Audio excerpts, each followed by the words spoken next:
दर्शकों सावधान, आज के समय में बहुत ज्यादा फ्रॉड होने लगे हैं और जो फ्रॉडस्टर जालसाज ठग हैं वो आपके ही किसी अपने की पहचान बनाकर आपके पास फोन करेंगे या वीडियो कॉल करेंगे, आपको बदनाम करने की कोशिश करेंगे या फिर आपको अपना भाई बताकर आपको लूट लेंगे। दर्शकों ऐसे जालसाज धोखेबाज लोगों से सावधान रहने की सख्त जरूरत है। आज हम आपके सामने ऐसे ही एक ठग की पोल खोलने जा रहे हैं जिस हानिकारक कीटाणु से संत रामपाल जी महाराज को चाहने वाले लोगों को सावधान हो जाना चाहिए, क्योंकि यह कीटाणु केवल संत रामपाल जी महाराज से जुड़े लोगों को ही संक्रमित करता है। उनके ही सामाजिक कार्यों को बाधित व बदनाम करने की पुरजोर कोशिश करता है। जिस प्रकार से खटमल होता है, खटमल छोटे रक्त चूसने वाले कीड़े होते हैं जो मनुष्यों और जानवरों का खून चूसते हैं, ऐसा ही एक खटमल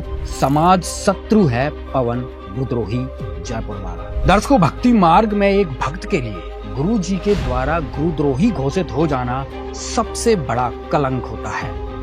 ऐसे ही कलंक को माथे का तिलक बनाए घूम रहा एक गुरुद्रोही खटमल पवन जयपुर वाला है। बरसों पहले अपने घटिया मंसूबों को लेकर संत रामपाल जी महाराज को अपना गुरु बना लेता है और कुछ ही वर्षों में इसके घटिया इरादे स्पष्ट हो जाते हैं। इसका उद्देश्य था संत रामपाल जी महाराज की संगत में पहुंचकर भोले भाले भक्तों को ठग सके। जब इसका पर्दाफाश हुआ तो साल 2015 में संत रामपाल जी महाराज ने इस जालसाज को गुरुद्रोही घोषित करके अपने मिशन से आश्रम से निष्कासित कर दिया।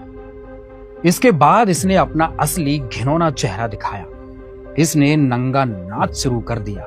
इस खटमल ने पहले तो अपने ही गुरु की संगत को आपस में लड़ाने का काम किया, उनको ठगने का काम चालू कर दिया। झूठ बोलकर अनेकों प्रकार के फ्रॉड करके संगत से लाखों रुपए दान का पैसा ऐंठने लगा।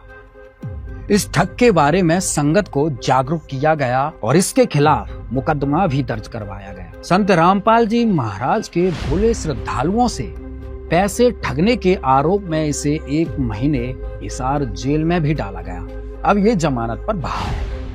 अब इस नीच और धूर्त व्यक्ति पर जालसाजी के 12 से ज्यादा मुकदमे चल रहे हैं।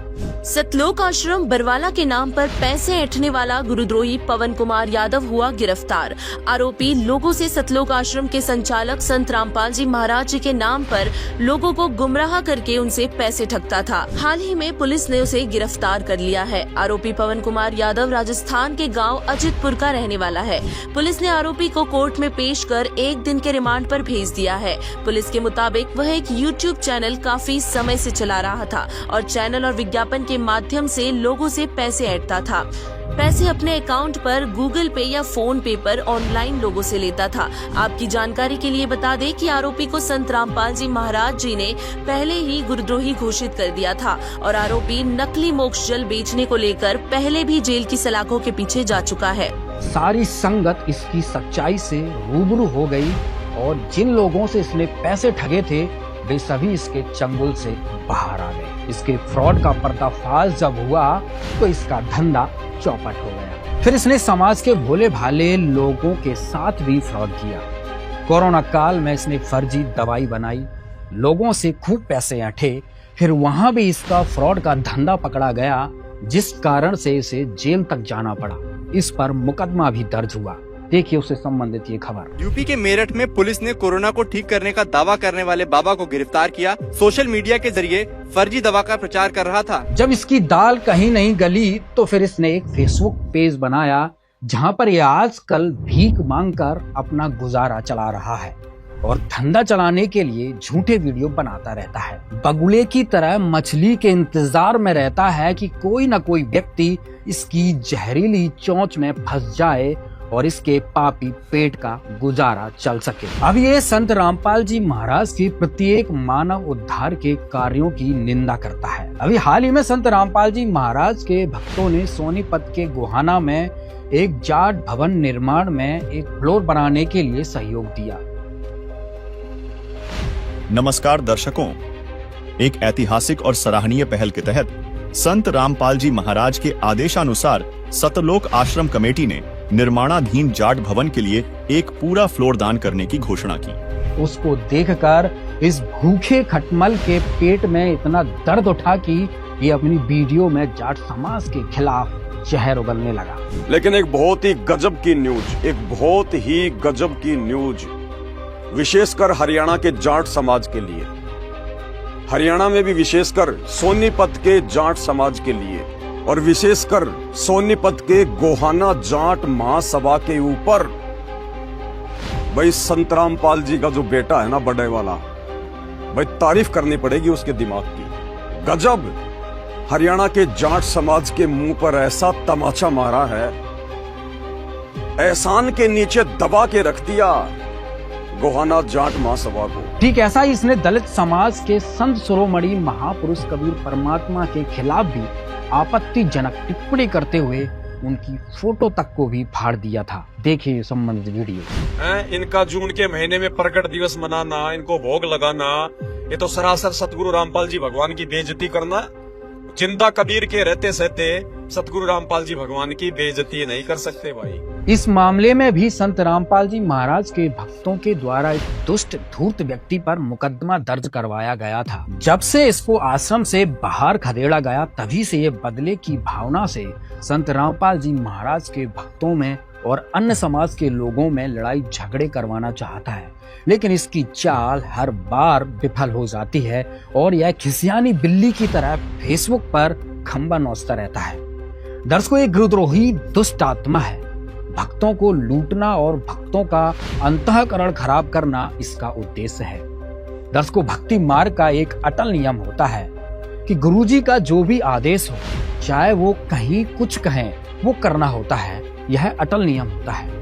और यदि हम गुरुजी द्वारा किए गए किसी भी आदेश को अपने हिसाब से उसके अंदर त्रुटि निकालते हैं, तो ये गुरुद्रोही की सबसे पहली पहचान होती है, जो इसका मुख्य लक्षण है पवन गुरुद्रोही का। फिर भी संत रामपाल जी महाराज प्रत्येक बिरादरी के लिए, प्रत्येक पीड़ित के लिए हमेशा अग्रसर रहते हैं। जैसे पीछे SC/ST एक्ट नहीं बन रहा था, सब कुछ कर लिया था SC/ST संगठनों ने, लेकिन सरकार झुकने के लिए तैयार नहीं थी। उसके बाद गुरुजी के आदेश से एक ही घंटे के भक्तों के प्रदर्शन से SC/ST एक्ट बिल भारतीय कैबिनेट से पास हो गया था। संत रामपाल जी महाराज के आदेश से 13 राज्यों में प्रदर्शन किया गया और सफल हुआ। रामपाल जी महाराज का कहना है, लोकतंत्र को बचाओ। रामपाल जी महाराज का कहना है, लोकतंत्र को बचाओ।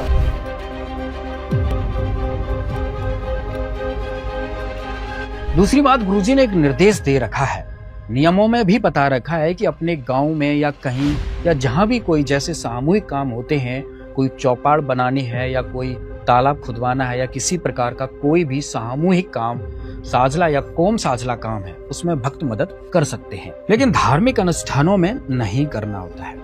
तो इसी आधार से ये जो सोनीपत के गोहाना में दान किया गया है, ये जाट कौम के भक्तों ने ही अपने स्तर पर पैसे इकट्ठे करके गुरुजी के आदेश अनुसार दान दिया है। और गुरुजी का आदेश पहले ही था कि आप ऐसा कर सकते हो, लेकिन किसी के धार्मिक अनुष्ठान में या जैसे मंदिर या मस्जिद में नहीं दे सकते, लेकिन धर्मशाला में दे दिया या कोई स्कूल में दे दिया। जैसे उदाहरण के लिए कबीर छात्रावास है हिसार में, जेल धाम के सामने। यहाँ भी उन लोगों की प्रार्थना पर कम से कम 10-15 लाख का काम गुरुजी ने वहाँ पे करवाया था। उनका वहाँ पर बोर्ड भी लगा हुआ है, आइए देखते हैं ये भी। नमस्कार दर्शकों, ऐसे न्यूज में आपका स्वागत है। और आज ऐसे न्यूज की टीम पहुंची है हरियाणा के हिसार में संत कबीर छात्रावास में, और यहाँ पे संत रामपाल जी महाराज के जो समाज कल्याण के योगदान की जो चीज़ें हैं, जो संत रामपाल जी महाराज ने इनकी समिति को जो योगदान दिया है, उनके बारे में यहाँ से जानेंगे। और समिति के प्रधान जो हैं वो यहाँ पे मौजूद हैं, हम उनसे भी बात करेंगे। हम प्रधान जी के पास मौजूद हैं और इनसे जानेंगे कि संत रामपाल जी महाराज ने इस समिति में क्या क्या सहयोग दिया है। संत रामपाल जी महाराज अनेक तरह के सहयोग करते रहते हैं, और साथ में वो अन्य भवन निर्माणों में भी, जैसे पीछे जाट भवन निर्माण में भी इन्होंने बहुत सहयोग किया था संत रामपाल जी महाराज ने। और संत कबीर छात्रावास में क्या सहयोग किया है, प्रधान जी से जानेंगे। नमस्कार सर। नमस्कार। क्या नाम है सर आपका? जोगीराम खुंडिया, प्रधान संत कबीर शिक्षा समिति हिसार। सर संत रामपाल जी महाराज जो है सामाजिक कल्याण की बातों में जो है सहयोग करते रहते हैं और बार बार संत रामपाल जी महाराज बुराइयों के प्रति जागरूक करते रहते हैं। तो सर समिति में संत रामपाल जी महाराज का क्या सहयोग है और संत रामपाल जी महाराज ने समिति के किन किन कार्यों में आपका सहयोग किया है? संत रामपाल जी महाराज ने इस संस्था में सबसे पहले, जिस टाइम हमारे यहाँ टॉयलेट ब्लॉक नहीं था, उस टाइम टॉयलेट बनाए थे बहुत साल पहले, और वाटर कूलर, एक बहुत बड़ा वाटर कूलर दिया था। और समय समय पर जो भी हमने मतलब उनसे अर्ज करी है वो हमारी सारी सुनवाई करी है, काम मतलब यहाँ संस्था में काफी सहयोग दिया है। तो सर संत रामपाल जी महाराज के इन सामाजिक कार्यों के प्रति आप उनको उनके बारे में, उनके विचारों, उनके बारे में क्या विचार रखना चाहेंगे सर? मैं तो संत रामपाल जी महाराज को, जो कबीर साहब को उन्होंने इस आज के परिवेश में, जो कबीर साहब को जो अवतरित हुए हैं कबीर साहब के रूप में, उन्हें बहुत ही मतलब जो है ना इन अपने नेक विचारों से कबीर साहब के जो शिक्षाएं थी, कबीर साहब के बारे में जितनी उनकी ज्ञान था उसको आगे बढ़ाने के लिए समाज में बहुत अच्छा कार्य किया है। और उन्होंने जो बुराइयां समाज में फैली हुई थी, रूढ़िवाद है, अंधविश्वास है, जो मतलब जो है ना नशा जो प्रवृत्ति बढ़ती जा रही थी समाज में, उसको दूर करने के लिए बहुत ही नेक काम किए हैं, बहुत ही अच्छे काम किए हैं। मैं उनकी जितनी भी सराहना करना चाहूँ कम है। दर्शकों इतना ही नहीं, संत रामपाल जी महाराज ने जन कल्याण के लिए अनेकों कार्य करवाए हैं। कोरोना के समय में जब देश दुनिया में हाहाकार मचा हुआ था, लोग घर से नहीं निकल रहे थे, उस समय संत रामपाल जी महाराज ने अपने सभी आश्रमों को कोविड सेंटर बना दिया था लोगों की सहायता के लिए, और आने जाने वाले लोगों के लिए निःशुल्क भंडारा, आने जाने की सब सुविधा प्रदान की थी। संत रामपाल जी महाराज द्वारा जनहित के कार्य सदा से किए जाते हैं। अगर भंडारों की बात किया जाए तो संत रामपाल जी महाराज के आश्रमों में 24 घंटे भंडारा चलता है। और इतना ही नहीं, अयोध्या में संत रामपाल जी महाराज के आदेश से 1 महीने तक भंडारा चलाया गया। अब वहां पर ये गुरुद्रोही कहेगा देखो वहां पे दान का पैसा व्यर्थ किया गया, लेकिन कबीर परमात्मा की वाणी संत रामपाल जी महाराज ने इस शास्त्र में बताया है कि परमात्मा 100 छल छिद्र करता अपने भक्त को, अपने बच्चे को शरण में लेने के लिए। अब जो अयोध्या में भंडारा हुआ था उसका इतना पॉजिटिव रिजल्ट हुआ, हजारों लोग इस चीज से प्रभावित हुए। देखिए उससे संबंधित ये वीडियो। संत रामपाल जी की महिमा अद्भुत है। ऐसा पहला भंडारा है जो 24 घंटा चलता है। मैंने उनको 1 नंबर दे रखा है। नमस्कार दोस्तों, अयोध्या धाम में हमारी टीम लगातार मौजूद है और अब हम यहाँ पर जानेंगे कि यहाँ पर जो राम सेवक हैं, चाहे वो कोई पदाधिकारी हैं या किसी भी पद से ताल्लुक रखते हैं या विधायक रहे हैं, सभी लोग यहाँ पर एक सेवा भाव में यहाँ पर सेवा कर रहे हैं। आइए हमारे साथ कुछ श्रद्धालु जुड़ चुके हैं, कुछ सेवक जुड़ चुके हैं, इनसे जानते हैं कि जो भी राम मंदिर में दर्शनार्थ श्रद्धालु आ रहे हैं उनको लेकर क्या कुछ व्यवस्थाएं चल रही हैं और कैसा माहौल बना हुआ है अयोध्या धाम का। नमस्कार सर, क्या नाम है आपका? मैं गोरखनाथ बाबा, मैं विधायक रहा पूर्व में मिल्कीपुर से, इसी अयोध्या से। और यहाँ पर एक केंद्र सरकार ने, केंद्र की संगठन पार्टी ने मुझे एक बड़ा दायित्व दिया है।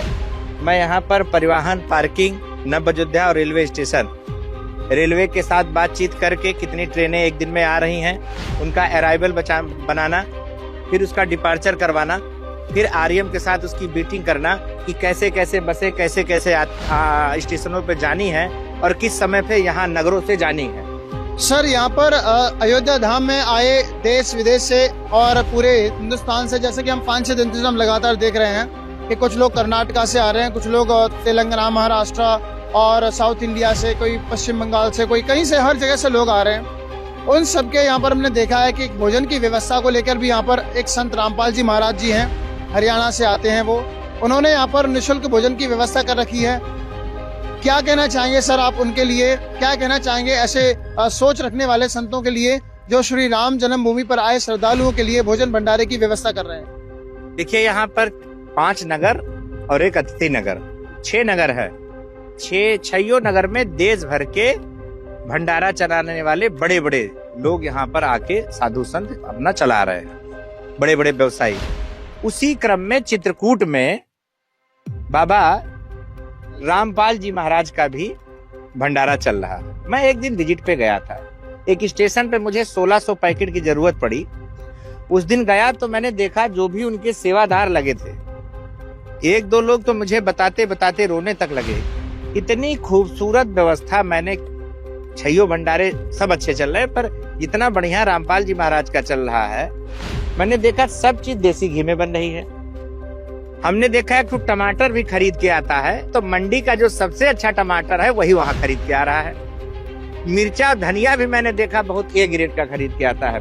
किसी भी काम में होता नहीं कमियां गिरी, जैसे बाजार गए तो 8 रुपया मिर्चा बिक रहा है पौवा, और 20 रुपया पौवा भी बिक रहा है, कोई 12 रुपए में दे रहा है। तो हमने देखा वहां के लोगों ने टॉप का जो सामान है मार्केट में वो लेने का काम करते हैं, और उनका भोजन प्रसाद भंडारा ए ग्रेड का है। मैंने उनको 1 नंबर दे रखा है, मतलब गजब का उसमें मिठास है, गजब का, उसके लिए वर्णन नहीं। भोजन किया है वहाँ पे? अरे अभी मैं हलवा आपके साथ खाते खाते आ रहा था। हलवा तो उनका मैं दीवाना हूँ। एक तो कोई मिठाई बनाते हैं देसी घी में, पीली पीली है भैया, और उससे भी तगड़ी एक व्हाइट बनाते हैं बर्फी। और मैंने एक दिन इतना खा लिया कि मेरा पेट खराब हो गया था। मैं कोई गलत बात नहीं कर रहा हूँ। सुबह का समय था, मैंने 1 पीस खाया, मीठा कम खाता हूँ, बहुत अच्छा लग गया, और मैं 7-8 पीस खा गया। हाँ जी सर, ये बताइए, जो भोजन में रोजाना एक ही चीज बनती है या अलग अलग चीजें बनती है, और क्या क्या दिया जा रहा है? कहिए ना, वहाँ का भोजन की महिमा मत करिए, वहाँ का वर्णन यहाँ नहीं। अलग अलग के लोग चुपके से जाके वहाँ खा ले रहे हैं, अलग अलग चुपके से कार्डवा बदल के खा ले रहे हैं। वहाँ प्रसाद की इतनी महिमा है कि मैं स्वयं, मैंने कल कहा कि यहाँ पर हम जो वाल्मीकि एक अतिथि गृह जहाँ हम लोग, कि मैंने उनसे आग्रह किया कि मात्र 4 दिन की बात बची है और हमको सबसे ज्यादा भंडारा वहीं का अच्छा लगता है। तो मैंने वहाँ के जो सेवादार हैं उनसे आग्रह किया, और इस व्यवस्था को देख रहे अरविंद सिंह को आग्रह किया। तो आज मुझे शुभ समाचार प्राप्त हुआ कि आज से उनका भंडारा मेरे यहाँ भी वाल्मीकि अतिथि गृह में भी चलेगा। मैंने वहाँ का भोजन प्रसाद ग्रहण किया, अपने साथ के लोगों को कराया, और हलवा 3-4 बार खाया। आज हमारे साथ में जुड़ चुके हैं एक ताऊ जी, इनसे हम बात करते हैं और इनके बारे में जानते हैं, और यहाँ के भंडारे की व्यवस्था के बारे में इनसे जानते हैं। नमस्कार जी। देखिए, यहाँ तो इतना सुंदर भंडारा चल रहा है कि आनंद बरस रहा है, और संत रामपाल जी की कृपा यहाँ साक्षात हम लोगों को बरसती भी नजर आ रही है। सर, हम आपसे ये पूछना चाहेंगे कि आप क्या काम करते हैं, किस पद पे हैं? क्या मैं सहारनपुर में भारतीय जनता पार्टी का और राष्ट्रीय स्वयंसेवक संघ का कार्यकर्ता हूँ, और पिछले 40-45 वर्षों से मैं संघ से जुड़ा हूँ, भाजपा से जुड़ा हूँ, अनेक पदों पे रहा हूँ। और मुझे 1980 में भारतीय जनता पार्टी के राष्ट्रीय अधिवेशन में एक सत्र का संचालन करने का भी सौभाग्य प्राप्त हुआ। और राम जन्मभूमि के लिए मेरी नई शादी हुई थी, और ये मेरी पत्नी सुषमा सचदेवा, शादी के 10-12 दिन बाद ही हम लोग दोनों जेल में चले गए थे राम जी के काम के लिए। तो इससे बड़ा सौभाग्य हमारे लिए हो नहीं सकता कि रामलला यहाँ विराजमान हो गए हैं, और रामलला के साथ साथ गुरु महाराज जी की भी कृपा हम लोगों को बरस रही है। तो मैं तो इसे बहुत ही अपना सौभाग्यशाली मानता हूँ। और मेरी पत्नी का कोई कार्यक्रम नहीं था, लेकिन गुरु महाराज जी की और पार्टी की और रामलला जी की विशेष कृपा हुई, और हम सहारनपुर से बाकायदा एक पूरी ट्रेन लेके आए हैं। पूरी एक ट्रेन सहारनपुर से चली है, जिसमें हजारों कार्यकर्ता हैं, और सारे रास्ते जय श्री राम। और यहाँ पर आकर बाबा रामपाल जी की भी हम लोगों को कृपा मिल रही है। इससे बड़ा सौभाग्य हमारे लिए और क्या हो सकता है कि रामलला के दर्शन भी हुए हैं, और रामपाल जी का भंडारा भी हमने खाया है। भंडारा आपको कैसा लगा? भंडारा अमृत था जी, अमृत। आप ये देखिए कि अमृत पान हम लोगों ने किया, इससे बड़ा सौभाग्य क्या होगा।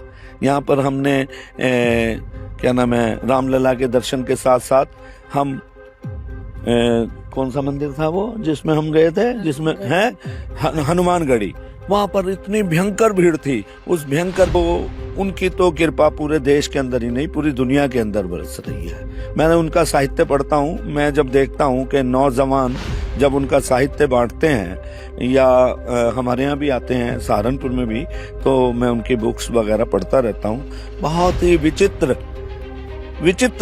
दर्शन है उनका, बड़ा विस्तारित दर्शन है।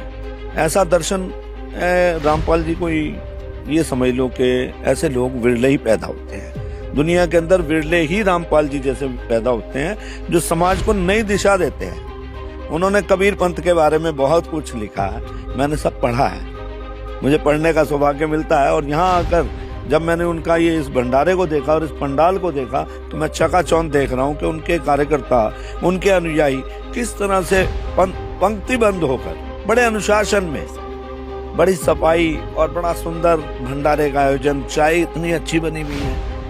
देखिए आप रेस्टोरेंट में भी चाय पियेंगे 20 रुपए से 30 रुपए 50 रुपए से कम नहीं मिलेगी, यहाँ पर निरंतर चल रहा है। तो ये उनकी बहुत बड़ी विशेष कृपा है ना, तभी तो चल रहा है।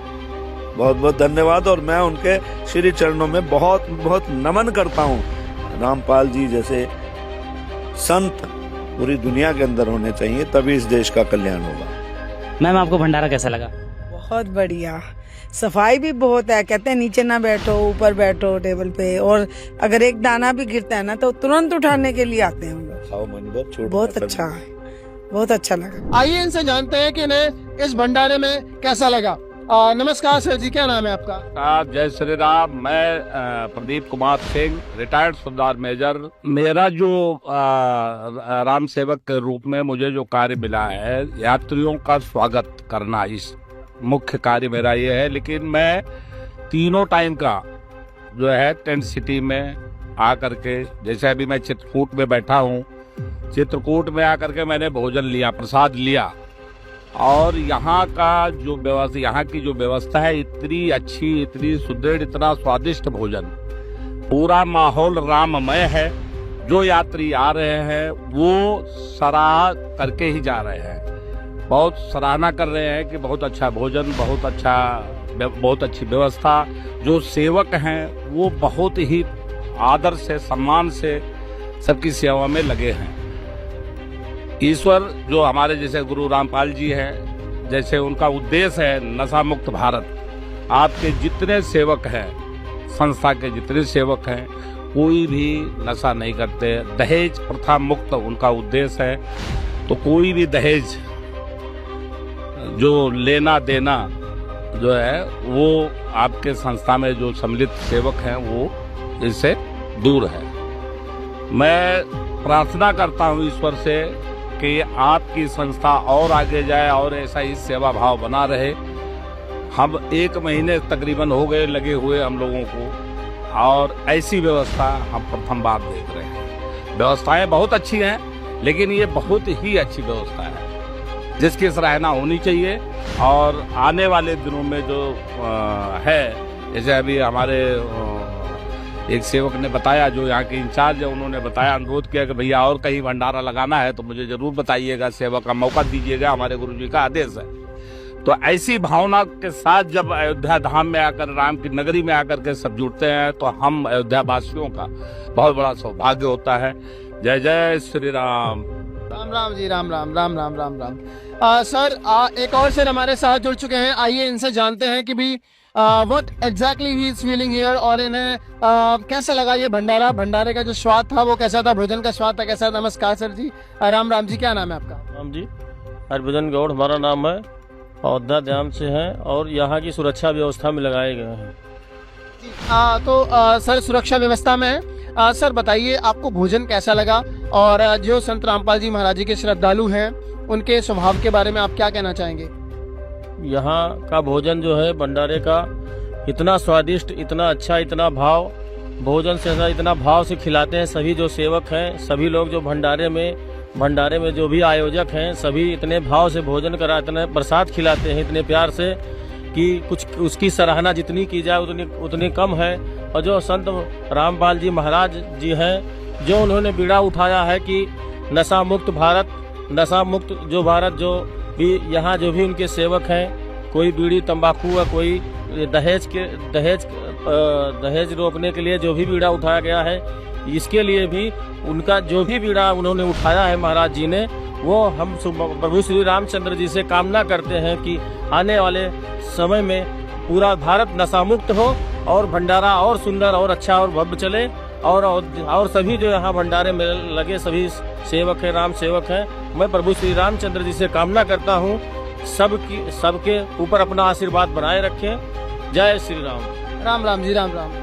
दोस्तों पूरी अयोध्या राममय है। जब से राम जन्मभूमि पर अयोध्या में श्री रामचंद्र जी के मंदिर का नव निर्माण हुआ है, and everybody is surprised and everybody is feeling fantastic and that's why यहाँ पर जो भी सेवक हैं वो अपने 100+ दे रहे हैं अदर अपनी सेवाओं में। इसी को लेके यहाँ पर संत रामपाल जी महाराज जी भी सहयोग प्रदान कर रहे हैं। जो भी जो श्रद्धालु जन आ रहे हैं उन सबको भंडारा करवा रहे हैं। जैसे कबीर साहब ने काशी में भंडारा करवाया था जहाँ पर 9 लाख लोग आए थे, उन सभी को भंडारा करवाया था।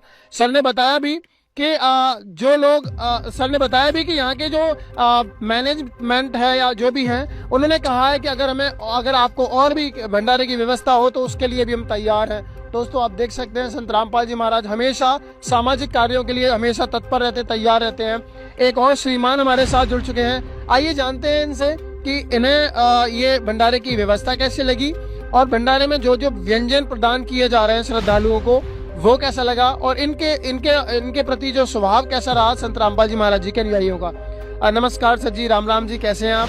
जय श्री राम, एकदम ठीक है हम। कैसा लगा आपको भोजन से? भोजन बहुत अच्छा लगा। मैं अरविंद सिंह हूँ और यहाँ नव अयोध्या में जो 6 भंडारे चल रहे हैं इसका दायित्व हमारे ऊपर है और भंडारे का हमने प्रसाद ग्रहण किया। हमको जो सबसे अच्छा इसमें लगा कि प्रसाद तो बहुत स्वादिष्ट है ही, उसमें कोई कहीं से शंका नहीं है, लेकिन जो उसमें खिलाने वाले का भाव है उसको वो प्रसाद को दुगना स्वादिष्ट बना दे रहा है। बड़े प्रेम भाव से भोजन कर रहे हैं, आपको बहुत अच्छा लग रहा है। कहते हैं कि रोटी राम, सब्जी राम, दाल राम, हलवा राम, तो हर चीज में राम। वो जो उनका बोलने का अंदाज है प्रेम भाव का कि आदमी अगर भक्त 1 रोटी 1 पूरी खाना चाहता है तो वो 2 और 3 खा जाता है उस भाव में। ये हमको सबसे सुंदर लगा, सबसे अच्छा लगा कि कितनी भी भीड़ आ जाए किसी के ऊपर कोई दिक्कत नहीं, किसी के चेहरे पर कोई शिकन नहीं। मैं जब भी आता हूँ मुझसे बोलते रहते हैं कि जितने भी लोग हों आप भेजो, कोई चिंता की विषय नहीं है। 24 घंटे हम खिलाएंगे, 24 घंटे हम चाय पिलाएंगे। ये भाव देखकर मैंने इतना बड़ा भाव अपने जीवन में पहली बार देखा है।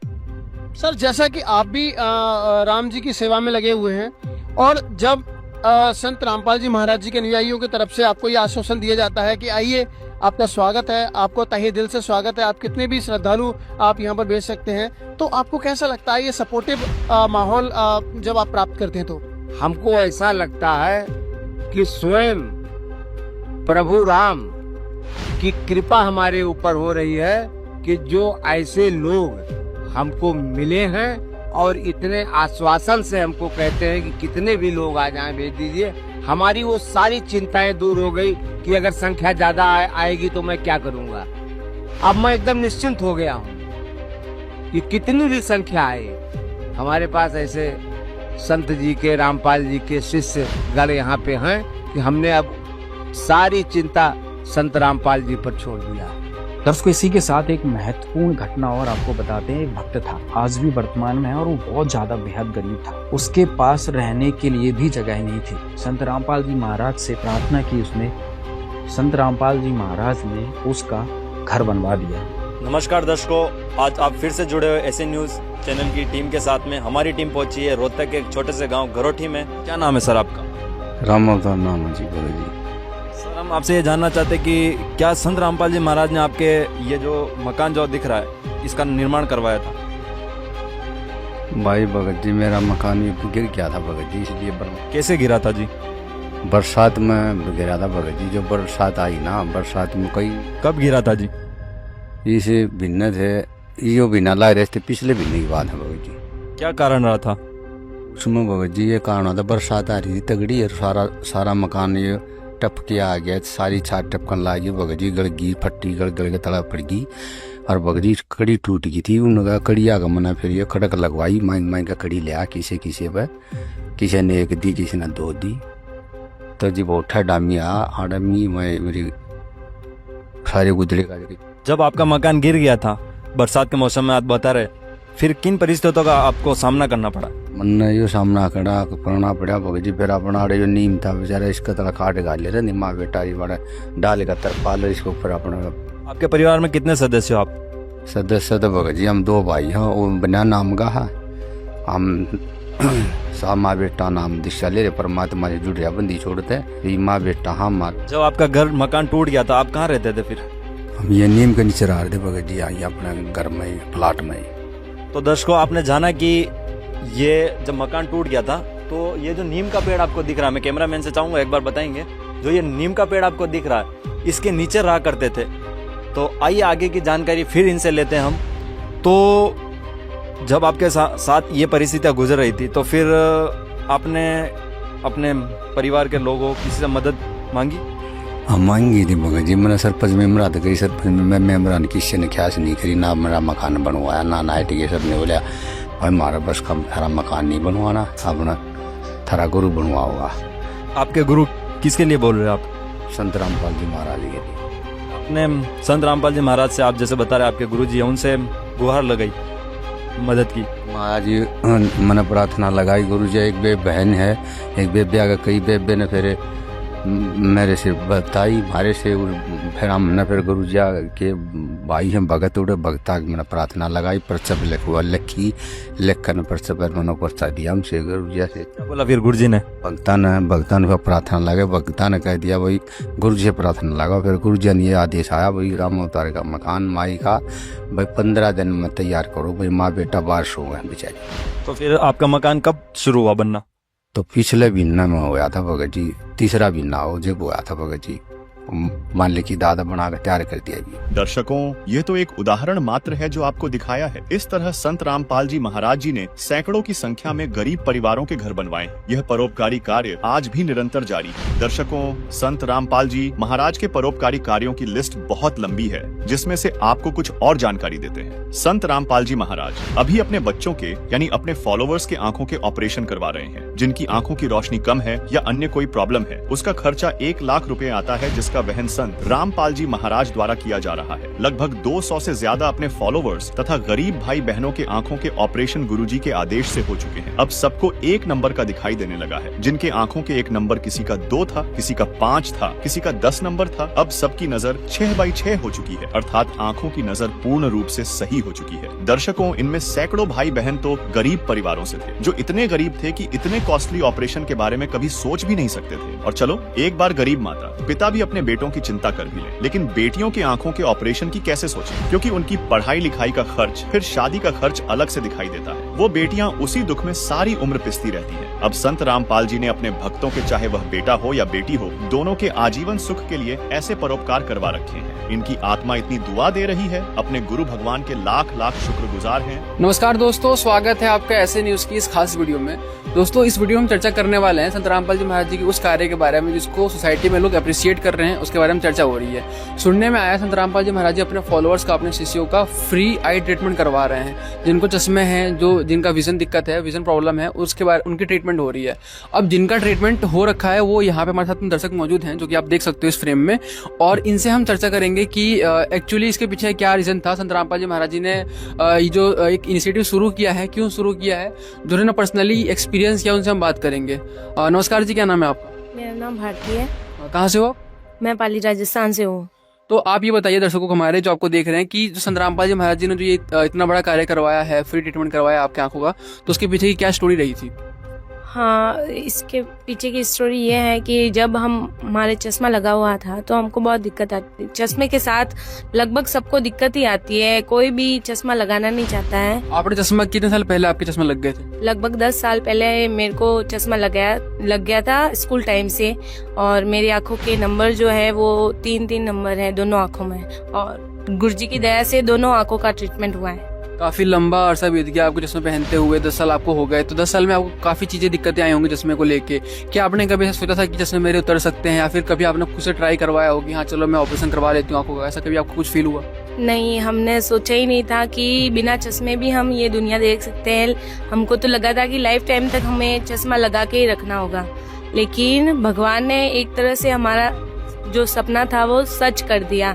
गुरुजी संत रामपाल जी महाराज ने हमारा सपना जो सच कर दिया, जो आई ट्रीटमेंट हमारा करवा के। जो आपका सर्जरी ऑपरेशन हुआ है उसका क्या नाम था, किस तरह से हुआ उसका पूरा? मेरी जो आई सर्जरी हुई है उसका नाम एपिकॉन्टोरा है, जो जिसका खर्चा लगभग 95,000 से 1 लाख तक का खर्चा है।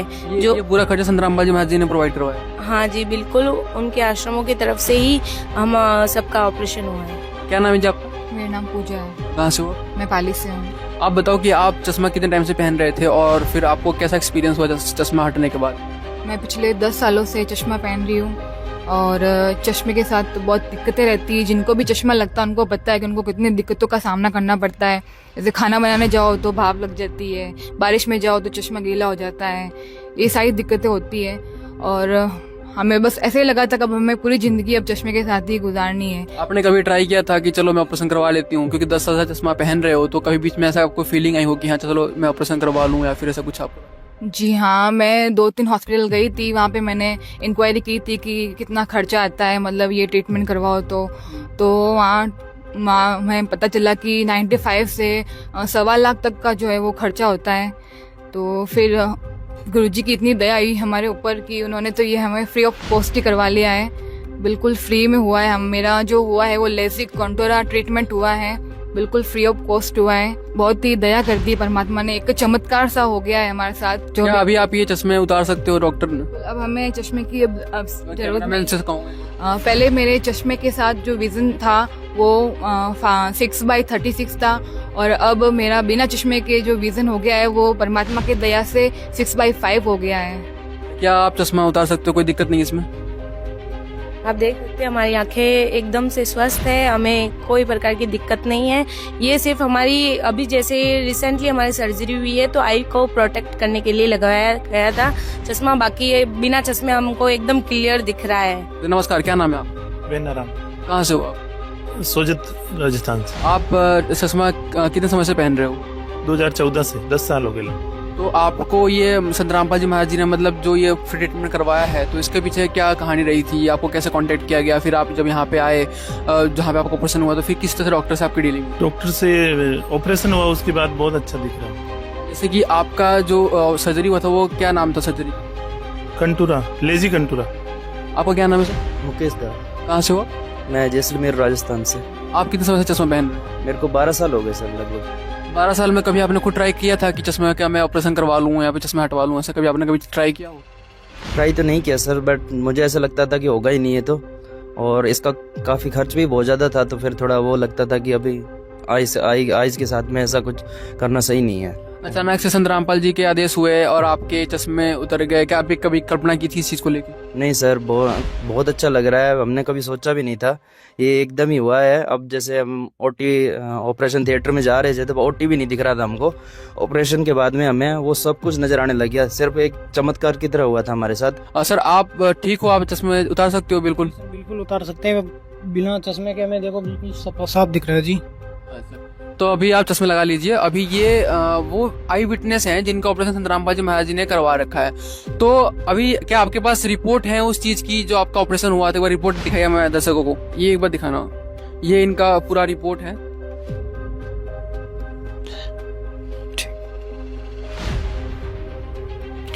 एक बार रिपोर्ट दिखाएंगे आप इधर, यहाँ पे कैमरामैन से कहूँगा जूम करें। ये पूरा इनका आंखों का ट्रीटमेंट का पूरा जो भी इनका नंबर है, जो डॉक्टर की प्रिकॉशंस वगैरह जो भी नंबर की यहाँ पे लिस्टिंग यहाँ पे की गई है, और ये पूरा जो सर्जरी इनका हुआ है वो इस तरह से।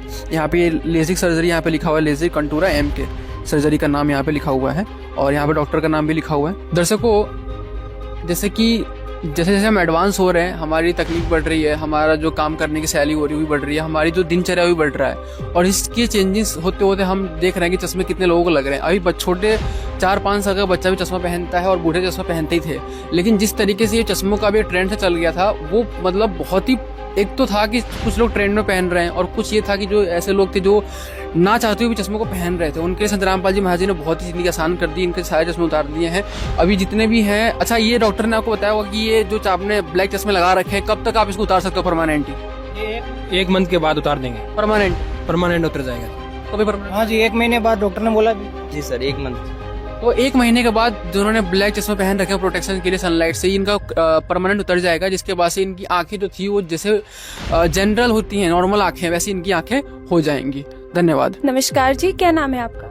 जी, मेरा नाम प्रीत कमल दासी है। आप कहाँ से आए हैं? मैं डिस्ट्रिक्ट जालंधर और पंजाब से आई हूँ। जी, ये जो आपने ये आंखों का आई ट्रीटमेंट करवाया है, इसमें आपके पहले आंखों का नंबर क्या था और अब आपकी आंखों की स्थिति क्या है? क्या नंबर है अब आपका? पहले मेरा जो नंबर था राइट आई का 1 था और लेफ्ट आई का 1.75 था, लेकिन अब जब से संत रामपाल जी महाराज जी ने 1 हफ्ते पहले मेरा ऑपरेशन हुआ है, लेज़र हुआ है, तो गुरुजी ने फ्री ऑफ कॉस्ट करवाया है। अब जो है नॉर्मल से भी ज़्यादा दिख रहा है।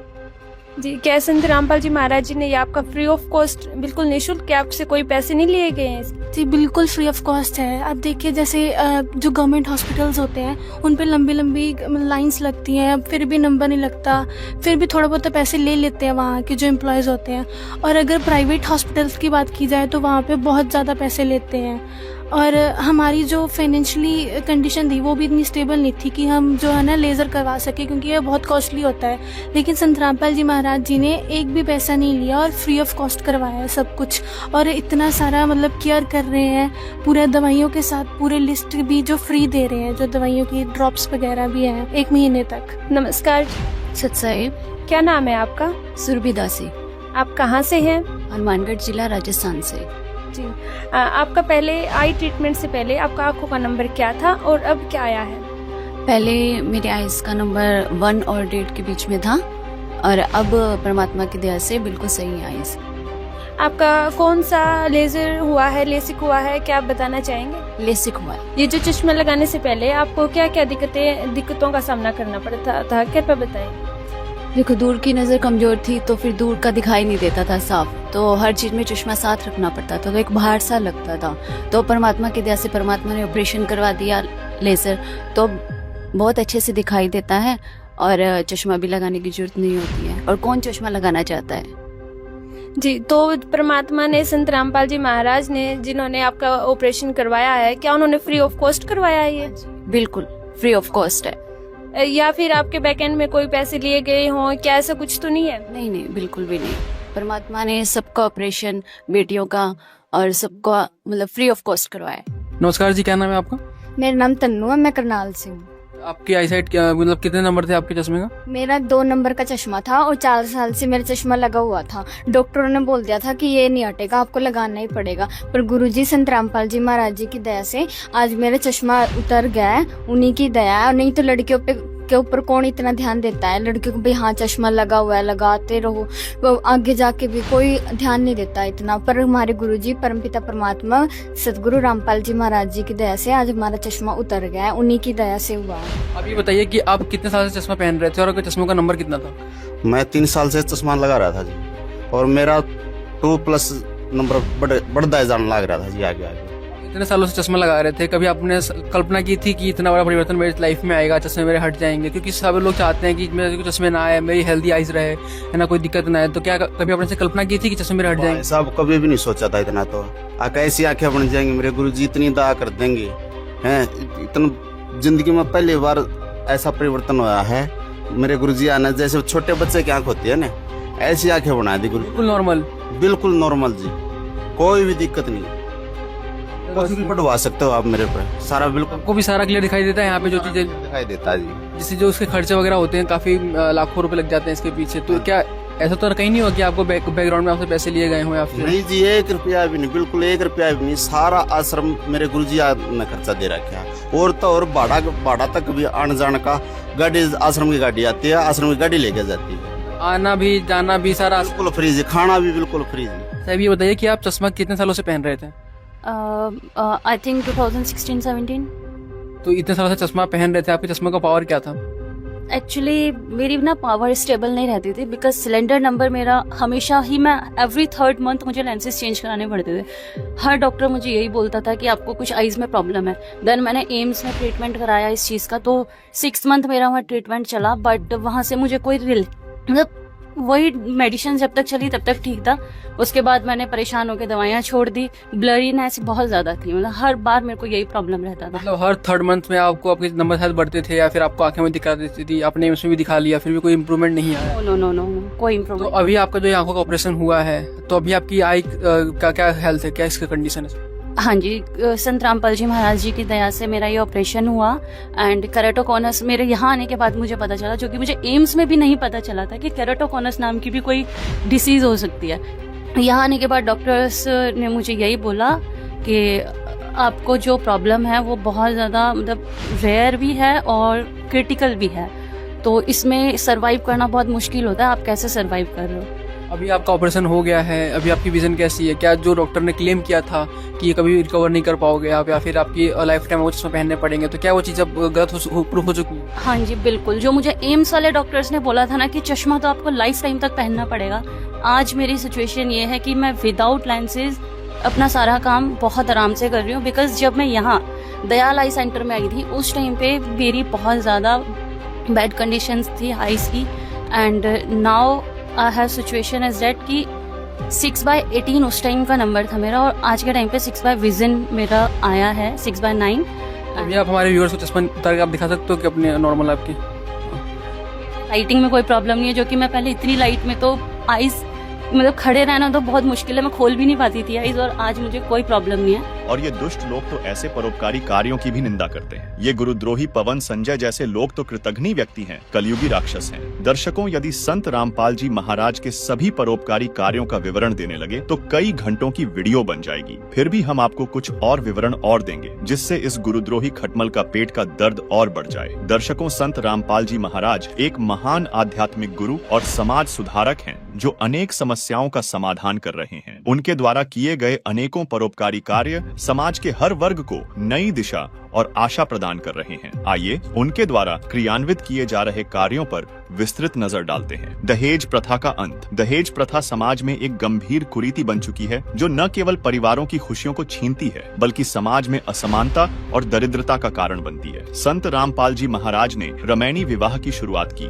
जहां बिना किसी दहेज के सादगी और धार्मिक रीति रिवाजों से विवाह संपन्न होते हैं। यह पहल लाखों परिवारों के लिए वरदान साबित हो रही है, और इसने दहेज प्रथा के खिलाफ एक मजबूत कदम उठाया है। नशा मुक्त अभियान। नशा समाज के लिए एक घातक बीमारी बन चुका है, जो परिवारों और समाज की प्रगति को बाधित करता है। संत रामपाल जी महाराज ने नशा मुक्ति अभियान की शुरुआत की, जिसके तहत लाखों लोग नशे की लत से उबर चुके हैं। यह अभियान समाज में जागरूकता फैलाने और नशे से मुक्ति पाने के लिए एक प्रेरणा बन चुका है। रक्तदान शिविर। रक्तदान जीवनदायिनी होता है, और संत रामपाल जी महाराज के अनुयायी नियमित रूप से रक्तदान शिविर आयोजित करते हैं। इन शिविरों के माध्यम से कई लोगों की जान बचाई जा रही है, और यह समाज में मानवता की मिसाल पेश कर रहा है। नेत्र जांच निशुल्क शिविर। नेत्रहीनता से बचने के लिए समय समय पर संत रामपाल जी महाराज के अनुयायी निशुल्क नेत्र जांच शिविरों का आयोजन करते हैं। इन शिविरों में निशुल्क उपचार और चिकित्सा सेवाएं प्रदान की जाती हैं, जिससे कई जरूरतमंदों को नया जीवन मिल रहा है। प्राकृतिक आपदाओं में राहत कार्य। प्राकृतिक आपदाओं के दौरान, चाहे वह बाढ़ हो, भूकंप हो या कोई और संकट, संत रामपाल जी महाराज के अनुयायी हमेशा सबसे पहले जरूरतमंदों की सहायता के लिए पहुंचते हैं। राहत कार्यों के माध्यम से वे समाज में मानवता का वास्तविक उदाहरण प्रस्तुत करते हैं। निशुल्क एम्बुलेंस सेवा। आपातकालीन स्थितियों में लोगों की मदद के लिए संत रामपाल जी महाराज के अनुयायी निशुल्क एम्बुलेंस सेवा चला रहे हैं। इस सेवा से कई लोगों की जान बचाई जा रही है, और यह समाज में सहायता और समर्पण की मिसाल बन चुकी है। माता बहनों के लिए निशुल्क बस सेवा। माता बहनों की सुरक्षा और सुविधा को ध्यान में रखते हुए संत रामपाल जी महाराज के अनुयायी निशुल्क बस सेवाएं प्रदान करते हैं। यह पहल उनकी सुरक्षा को सुनिश्चित करने के साथ साथ उन्हें सुविधा भी प्रदान करती है। पर्यावरण संरक्षण और स्वच्छता अभियान। पर्यावरण की सुरक्षा हम सभी की जिम्मेदारी है। संत रामपाल जी महाराज के अनुयायी स्वच्छता अभियान, वृक्षारोपण और पर्यावरण संरक्षण के कार्यों को सक्रिय रूप से बढ़ावा दे रहे हैं। यह समाज में हरियाली और स्वच्छता का संदेश फैलाता है। रेल हादसों के दौरान राहत कार्य। रेल हादसों के दौरान भी संत रामपाल जी महाराज के अनुयायी प्रभावित लोगों की मदद के लिए सबसे पहले पहुंचते हैं। वे प्रभावितों को भोजन, कपड़े और चिकित्सा सुविधाएं प्रदान करते हैं, जिससे मानवता की सेवा में एक बेहतरीन उदाहरण प्रस्तुत करते हैं। वृद्धों और अनाथों की देखभाल। महिला सशक्तिकरण। रिश्वत पर प्रतिबंध और भ्रष्टाचार को खत्म करना। सामाजिक समानता और जातिवाद का विरोध। गौ सेवा के लिए योगदान। गायों के पालन पोषण के लिए गौशाला में शेड लगवाना तथा समय समय पर गायों के लिए गौशाला में चारा उपलब्ध करवाना। तो संत रामपाल जी महाराज के आदेश अनुसार, जो संत रामपाल जी महाराज के आदेश हैं उसके अनुसार ये कार्य हमेशा चलते रहते हैं। कुछ कार्य हैं जो मीडिया हाइलाइट्स में आ जाते हैं, कुछ कार्य हैं जो मीडिया उनको कवरेज नहीं करती। लेकिन जितने भी कार्य हैं वो मानव हित में ही हैं, समाज के उत्थान में ही है, समाज हित में ही है। अब जो भी ऐसी खबर दान से संबंधित या जनहित के संत रामपाल जी महाराज के समाज सुधार से संबंध कोई भी कार्य हाईलाइट होता है, मीडिया में आता है, तो ये खटमल कुछ भी अपना नाम शनाप बकने लगता है। संत रामपाल जी महाराज का उद्देश्य सत्य भक्ति प्रदान करने के साथ साथ समाज में भाईचारा स्थापित करना, शांति स्थापित करना, धरती को स्वर्ग बनाना है। उसी के तहत पहले भी जैसे जाट आरक्षण में मदद की, उसका कितना लाभ मिला। आपस में जो दूरियां बन गई थी आज वो समाप्त हो गई हैं और वो लोग भी आज गुरुजी से नाम दीक्षा ले रहे हैं, भक्ति कर रहे हैं। गुरुजी का ज्ञान सुना तो आज हमारे विरोधी नहीं रहे। इसी तरह राजपूतों का भी साथ दिया गया। गुरुजी हर जगह पीड़ितों का साथ देते हैं। अभी हाल ही में जैसे बांग्लादेश में हिंदुओं पर अत्याचार हो रहे हैं तो गुरुजी के आदेश से उनके साथ खड़े हो गए। बांग्लादेश में कट्टरपंथियों द्वारा हिंदू धर्म के लोगों पर अत्याचार किए जा रहे हैं, जो दिल दहला देने वाला है। इसी के विरोध में मध्य प्रदेश के जिला विदिशा की तहसील गंज बासोदा में विश्व हिंदू परिषद, बजरंग दल और संत रामपाल जी महाराज के समर्थकों ने मिलकर नगर में निकाली रैली और राष्ट्रपति के नाम ज्ञापन सौंपा। सबको संत रामपाल जी महाराज ने कई बार आदेश दिया है कि यह पवन जयपुर वाला दुष्ट आत्मा है, इनका यही काम है, इसकी बातों में आकर अपना अंतःकरण खराब न करना। दर्शकों, इसका एक और पर्दाफाश करते हैं। इस वीडियो में ही ये संत रामपाल जी महाराज के विशेष संदेश का सहारा लेकर अपनी बातों को गुरुजी का आदेश बताकर सत्य साबित करना चाहता है। देखिए भी। ये तुम्हारे बाप का सत्संग है, लेकिन दुख इस बात का है कि तुम सत्संग सुनते नहीं हो और इस दान का दुरुपयोग कर रहे हो, भगत समाज के कर्म फुड़वा रहे हो। क्या कह रहे हैं सतगुरु रामपाल जी, ध्यान से सुनिए। क्षेत्र पात्र बोई जोरी च जगदीश, खेत गदेरा खा गया कर काम धेनो की रीश। ये नकली संत जैसे काम धेनो यानी गाय ने बढ़िया आहार खिलावांगे, दनोले दाना और अच्छी खुराक तो गजब का दूध देगी, और गधे न खुआवांगे गधे ने क्या देगा। तो नकली संत तो गधे समान है, उनको खुआने का कोई फायदा। और असली संत काम देनु शाम में खुआओगे, अगले दिन बाल्टी में फर्क पड़ जाएगा, ज्यादा दूध देती है। एक और देखिए, इसी वीडियो में लिया गया विशेष संदेश 66 का कुछ अंश, जिसके माध्यम से अपनी बात को सच साबित करना चाहता है। कह रहे अच्छे इंसान तो जगत वाले भी ऐसा नहीं करते जैसा तुम भगत कर रहे हो। तो ऐसा तो संगत माई कुसंगत उपजेगी, और ऐसी कुसंगत होगी फिर हम रखेंगे नहीं उसको खेत में। किसान उसको बाढ़ को पाड़ कर खेत तो बाहर फेंक देता है, तो उसको आप मिशन से निकाल दिया जाया करेगा। सुधर जाओ, एक के नहीं सुनी जाया करती, दिशा में शिक्षा दी जाती है, अमल कर लो इन पे। कर्म बतेरे फोड़ लिए, इस ज्ञान का असर क्या हुआ? थोड़ा सा सुख होते हैं, फिर पक्के एजेंट काल के बन जाते हैं। भगवान वही करनी, भगवान से दूर हो जाना। तो आम समाज से भी गिरा हुआ सतगुरु रामपाल जी ने अपने भक्तों को बता दिया। अरे कौन से दिन आंखें खोलोगे? हड्डियां टूटने के बाद। इसने गुरुजी के 2 वीडियो सुनाकर जाट समाज में और संत रामपाल जी महाराज के भक्तों में बैर भावना फैलाने का काम किया है, जो कि इसका धंधा ही है, कोई बड़ी बात नहीं। अब आपको 2 वीडियो विशेष संदेश की हम सुनाते हैं और काल के दूत की पहचान करिए कि क्या सत्य है। नीच आदमी है, काम होते दुनिया को मूर्ख बनावे, उनका जीवन नष्ट करे। अब तो स्वयं गुरु बन के, जैसे 2-3 दुष्ट बन गए थे, संजय दिल्ली वाला और पवन जयपुर वाला, ये पाप आत्मा थे। इन्हें तुम्हारा नष्ट करने का ठेका ले रखा काल से। एक और प्रमाण देखिए, विशेष संदेश 12 में भी संत रामपाल जी महाराज जी ने इसको गुरुद्रोही बताया। ऐसे ही जो गुरु के साथ अन्य बकवास करते हैं, जैसे 2-3 दुष्ट लोगों ने अपने बकवाद के कारण संगत को लूटना चाहा, मेरे खिलाफ काम किए, संजय दिल्ली वाले ने और पवन जयपुर वाले। अगर ये सच्चे थे तो ये भी क्यों ना आते, माफी मांगने गलती होगी थी। तो बच्चों, ऐसे दुष्ट लोग हैं जो काल के में जीवे, और वो भोली आत्मा इन दुष्टों के पीछे लगी थी। अब क्या कहते हैं, भस्मागिरी जैसे जो कर्म करते हैं वो गुरुद्रोही है। एक और सुनिए, विशेष संदेश का एपिसोड नंबर 68। अब जैसे आपको पीछे भ्रमित कर दिया जाता था कि मैनेजमेंट ऐसे करता है, मैनेजमेंट अपनी तरफ से करता है, गुरुजी का कोई आदेश नहीं है, ये लूट रहे हैं, ये ठग रहे हैं, अपनी चलाते हैं, ऐसा कुछ नहीं है। जो भी ये कदम उठाते हैं दास के आदेश से, मेरे से विचार विमर्श करके करते हैं। कुर्बान हो जाओ, अपने कर्म बनाओ। हम किसी को बुरा करने का नहीं कहते, केवल भला करने की कहते हैं। अपना भी कराओ, औरों का भी करो। तो इस बात का ध्यान रखना। इन दुष्ट लोगों ने कुछ भक्तों को खराब कर लिया था, अब वो धीरे धीरे वापस आ गए। वहां क्या मिल गया उनको, वो तो ना तो नाम दे सकते, ना नाम दिलाने का अधिकार दास ने उनको दे रखा। वह को दान करेंगे वो भी बाढ़ में जाएगा, नाम खत्म हो जाएगा। इसलिए परमात्मा के शरण में रहना, अपनी भक्ति करो और धीरे धीरे देखना विश्व में नाम होगा आपके गुरु जी का, आपके कबीर भगवान का, और आपके ऊपर विशेष कृपा होगी दाता। दर्शकों, संगत में ही कुछ भोले भगत इस गुरुद्रोही की बातों में फंस गए थे। जब उन्होंने गुरुजी के आदेश सुने तो गुरुद्रोही की चंगुल से निकलकर पुनः गुरुजी के आदेश अनुसार अपनी भक्ति क्रियाएं कर रहे हैं। देखिए कुछ वीडियो। सत साहिब जी। सर, आपका परिचय दीजिए। मेरा नाम रामदेव दास है। मैं राजस्थान के अजमेर जिले में किशनगढ़ का निवासी हूँ सर। सर, एक चीज़ बताइए, आप भक्ति कौन सी भक्ति करते हैं? मैं हमारे तत्वदर्शी संत रामपाल जी महाराज द्वारा दी हुई जो शास्त्रों के अनुसार भक्ति है, वो भक्ति जो शास्त्रों में गीता, पुराण, कुरान में लिखा है उसके मुताबिक भक्ति करते हैं सर। तो सर, एक चीज़ बताइए, जब आप संत रामपाल जी महाराज द्वारा दी हुई भक्ति करते हैं तो आप गुरुद्रोहियों के संपर्क में कैसे गए? सर जी, एक ये लंबी कहानी है।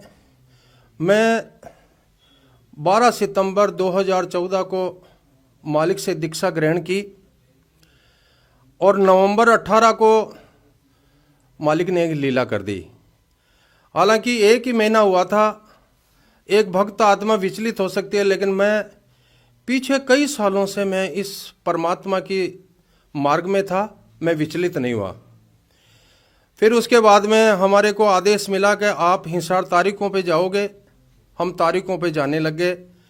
जिस प्रकार हमारे जो पहले के भगत थे किशनगढ़ में, उनके मुताबिक हम एक्टिविटीज़ करना शुरू कर दिए थे। और हमें ये वो धैर्य रखने के लिए बोलते थे, आपको धैर्य रखना है, ये पूर्ण परमात्मा है और इसमें कोई तनिक भी त्रुटि नहीं है। तो 2016 में सर जयपुर में गुरुद्रोही पवन और संजय ने एक सत्संग रखी। उस सत्संग के लिए हमारे साले जी ने बोला कि वहाँ वो सत्संग है, उसमें मैनेजमेंट के बारे में कुछ त्रुटियां हैं वो उजागर करेंगे। उस हिसाब से हम एज ए सत्संग ट्रीट करने के लिए हम जयपुर आए। जयपुर में एक शादी समारोह के गार्डन में सत्संग हुआ। हमने एक सत्संग सुना, वहाँ भंडारा किया और वापस चले गए। हमारा इस गुरुद्रोहियों से कोई हमारा रसोकात नहीं हुआ, कोई लेन देन नहीं हुआ। उसकी एक खूबी है कि जो भगत घर से मजबूत हैं, पैसे वाले लोग हैं, उनसे वो संपर्क में ज़्यादा रहता है। तो हमारा बड़ा वाला बच्चा है, वो मालिक की दया से ही एम्स में पटना में सर्विस करता है। उससे गुरुद्रोही ने उसके नंबर लेकर के उससे कांटेक्ट किया और 2021 में 1 लाख रुपए ले लिए उससे कंटिन्यू बातचीत होती रही। बच्चे ने मेरे को भी ये नहीं बताया कि मैं पवन से संपर्क में हूँ। 25-26 नवंबर दीपावली के समय एक जयपुर में हरवाड़ा में कजोड़ भगत जी है, उसके घर पे 2 दिन के लिए सत्संग रखी। उस सत्संग के लिए बच्चे ने पटना से बोला मैं भी उसमें आ रहा हूँ, आप भी वहाँ आइए। उसके बाद में हम 5 सदस्य घर के यहाँ जयपुर हरवाड़ा आए। रात भर सत्संग सुनी। अक्सर वो रात को सत्संग करता, रात भर सत्संग सुनी। अब मैं अपने बच्चों को बोला ये पवन कौन है जो मैनेजमेंट के बारे में झूठी सांची बातें बताता है, लोगों को ये गुमराह कर रहा है। इसकी वास्तविक स्थिति पे जाना है तो इसको अपने नज़दीक में सेट करना पड़ेगा। मैं सर परमात्मा की दया से आर्मी से रिटायर हूँ, तो इन चीज़ों का मेरे को कुछ नॉलेज था।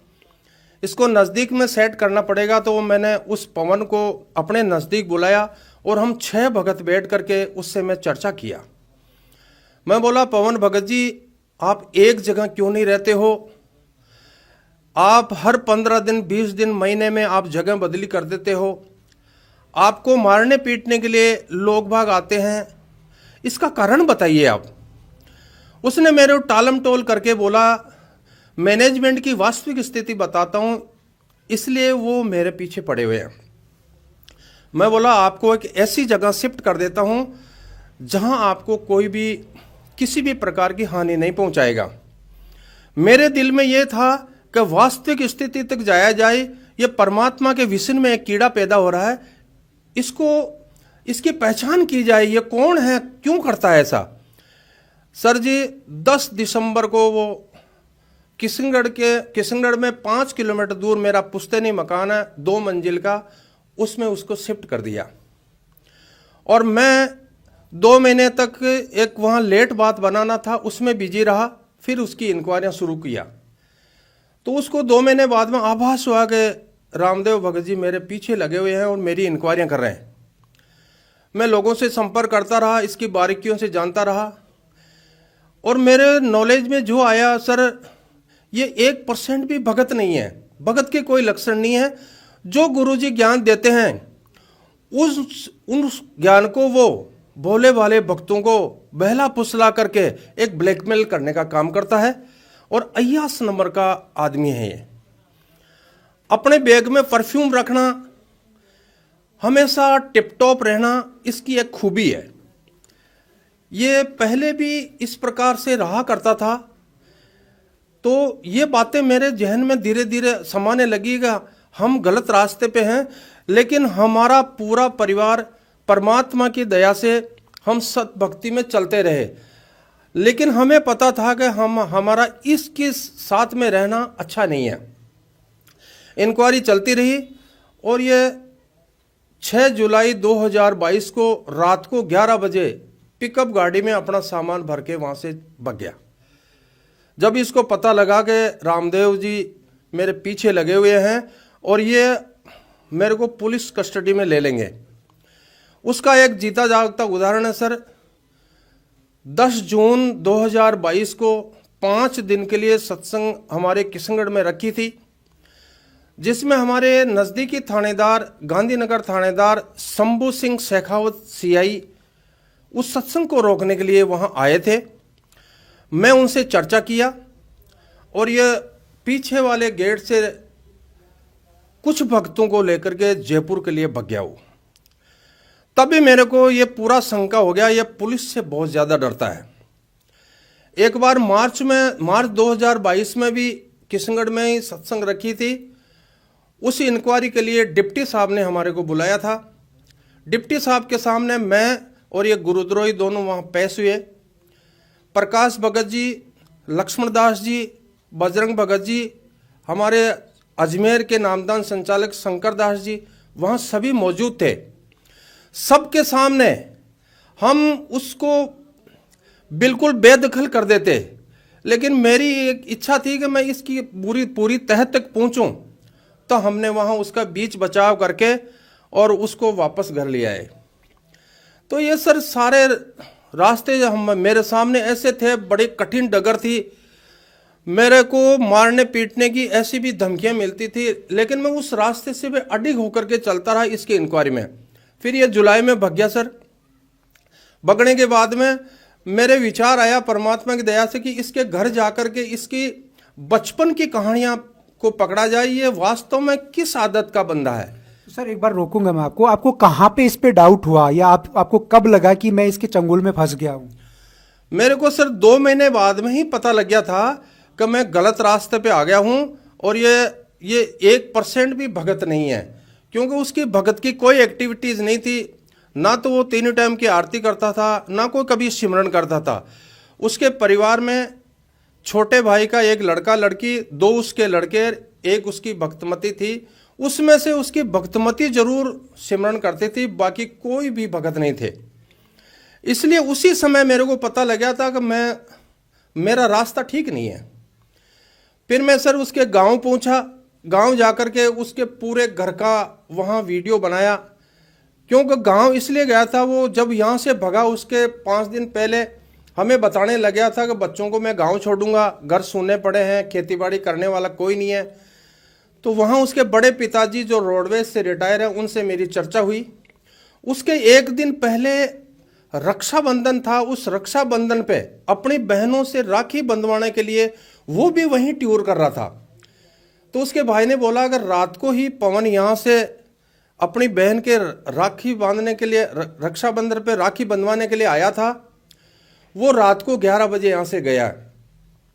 उसने बताया इसका छोटा भाई है, उसकी औरत इसकी साली थी, वहाँ पर एक ही परिवार में 3 बहनें ब्याही हुई है, तो उससे अवैध संबंधित थे इसके।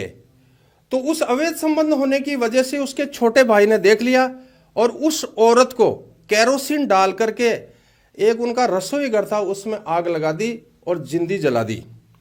उसका उस वीडियो में प्रूफ आएगा सर, उसका गेट टूटा हुआ है जो वहां के बस्ती के लोगों ने तोड़ा था, और जितनी भी उनकी जमीन थी उस जमीन को बेच के खा गया। 2 बीघा जमीन जो औरत मरी थी उसकी छोटी बच्ची उसके नाम है, उस बच्ची को भी अपने साथ ही रखता है वो। तो ये अच्छा, दूसरा सर नीम का थाना में कई लोगों को ये नौकरी में झांसा देने के लिए कई लाखों हड़प गए, उसके चक्कर में इसका एक बहनोई फांसी खा करके खत्म हो गया। तो मैं वहाँ इसकी सारी इंक्वायरियाँ किया, उससे मेरे को यह आभास हुआ कि बचपन से क्रिमिनल बंदा है, अयास नंबर 1 है। और उसके बाद में वो जो गाड़ी थी वो कजोड़ भगत जी के नाम थी। हम 20 अगस्त 2022 को शाम को 25-30 भगत हमारे पास किशनगढ़ आए और 1 घंटा में फेसबुक पे लाइव आया और इसकी वास्तविक स्थिति से अवगत कराया।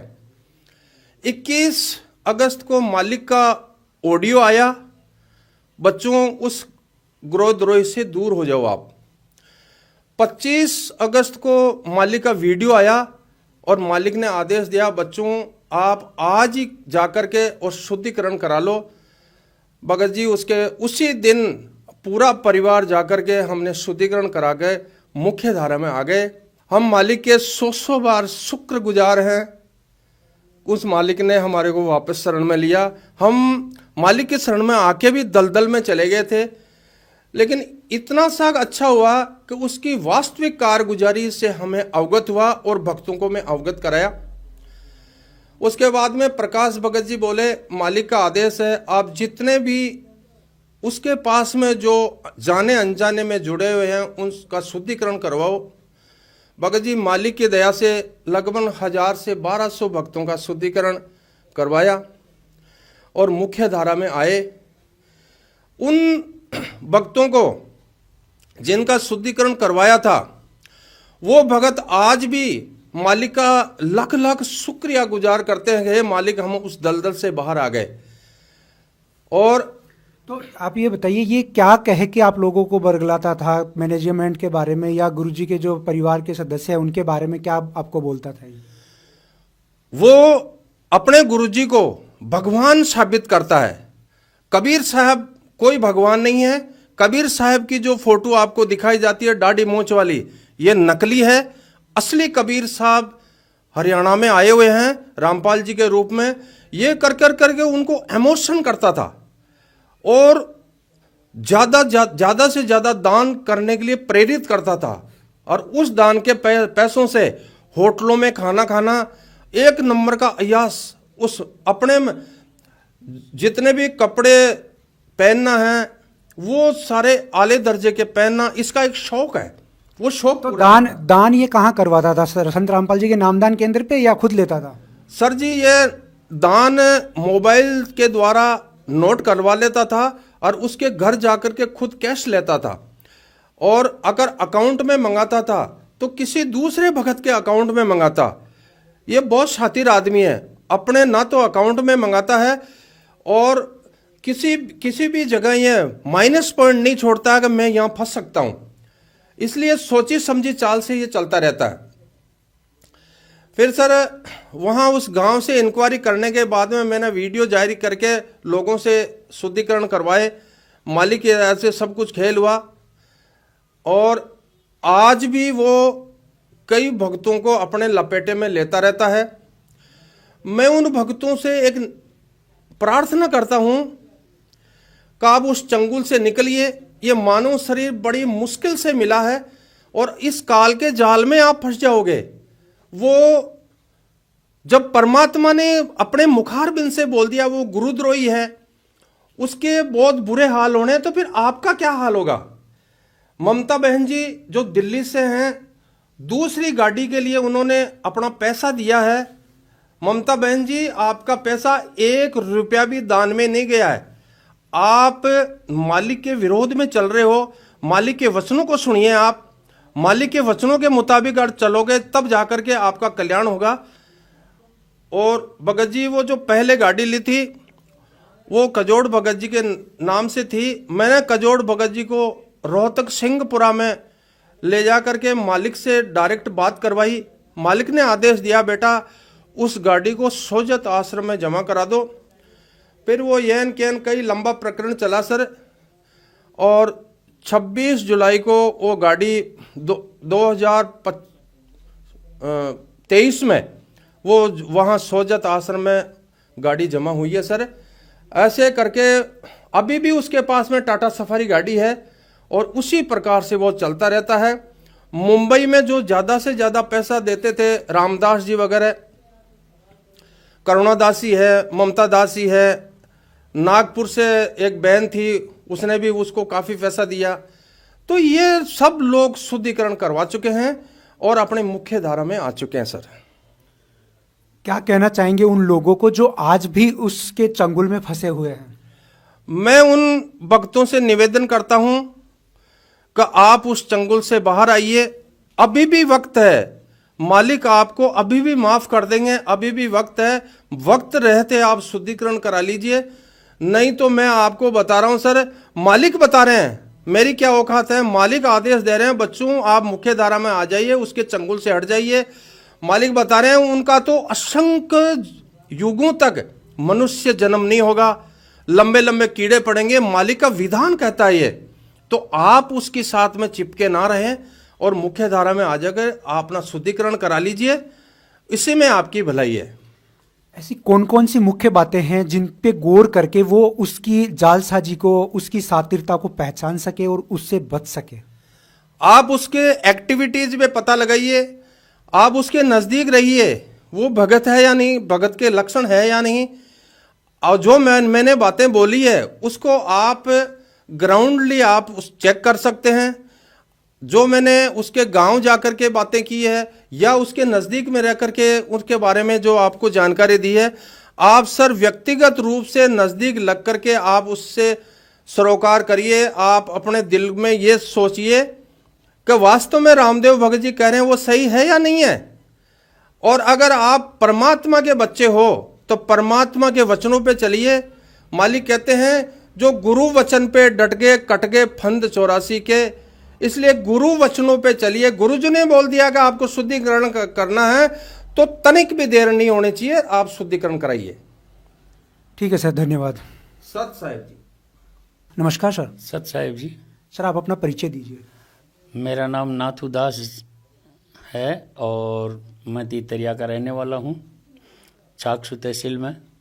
और दास गुरु जी की शरण में 2018 में आया हूँ। आप संत रामपाल जी महाराज की शरण में 2018 में आए, तो उसके बाद आप ऐसा क्या हुआ कि आप गुरुद्रोहियों की शरण में, गुरुद्रोहियों के संपर्क में आ गए? सर जी क्या है, वीडियो देखा करते थे हम, तो वीडियो के अंदर ये गुरुद्रोही ऐसे ऐसे सत्संग काट काट के बताता था। तो हमारे को ऐसे लगा भाई जो मैनेजमेंट है यही गुरु जी को जेल में पहुंचाए हैं और ये मतलब गुरु जी के दुश्मन हैं। तो हम ऐसे समझते थे भाई यार ये मतलब अच्छा काम कर रहा है, तो इसके मतलब वो सत्संगों के उससे ही गुरुजी का मतलब वो समझ के भाई गुरुजी इसको खड़ा किए हैं। तो इस चक्कर में हम गुरुद्रोहियों की उसमें आ गए।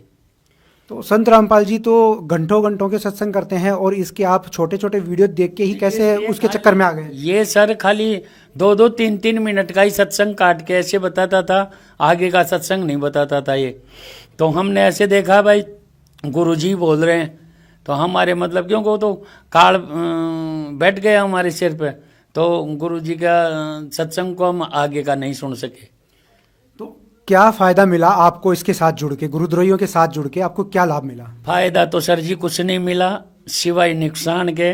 क्यों 2 साल की तो भक्ति गंवा दी हमने और ऐसा कोई लाभ भी नहीं हुआ। और अब परमात्मा से जब जुड़े हैं, वापस नाम शुद्ध करवाया है, परमात्मा की शरण में गए हैं, तो बहुत कुछ लाभ मिला है और फायदा भी हुआ है शरीर में भी और सारी चीज में फायदा हुआ है। तो आप इसके संपर्क में सिर्फ वीडियो देख के ही कैसे आ गए? मतलब आप कैसे इस तक पहुंचे कि आप इससे मिले भी हैं? हाँ सर जी, वो क्या है वीडियो देख के और हम मेरठ चले गए, तो मेरठ ही मिले हम इससे। तो मेरठ पहले ये मतलब वो वहाँ सत्संग किया करते थे, मतलब संगत इकट्ठी होती थी वहाँ, तो हम भी चले गए वहाँ गए, देखे तो मन का बहुत भगत भी आए हुए थे। तो ये भक्तों के अंदर यही मायक लेके ये संजय दिल्ली वाला, ये दोनों ही वहाँ थे और ये दोनों ही भक्तों को संबोधित करते थे मायक लेके। तो हमने देखा भाई वास्तव में यार बात तो सही है, ये इतनी संगत आई हुई है तो मन का हो सकता है ये सही बोल रहा है। तो हमें भगत जी इतना ज्ञान भी नहीं था, इतने सत्संग परमात्मा के हमने सुने भी नहीं थे। अब तो परमात्मा ने खूब मतलब मेहर कर दी दास पे, बहुत सत्संग भी सुन लिए और अब तो ज्ञान भी हो गया परमात्मा की दया से। अब किसी के बहकावे में आ नहीं सकते, शायद सर ही कलम हो जाए बन।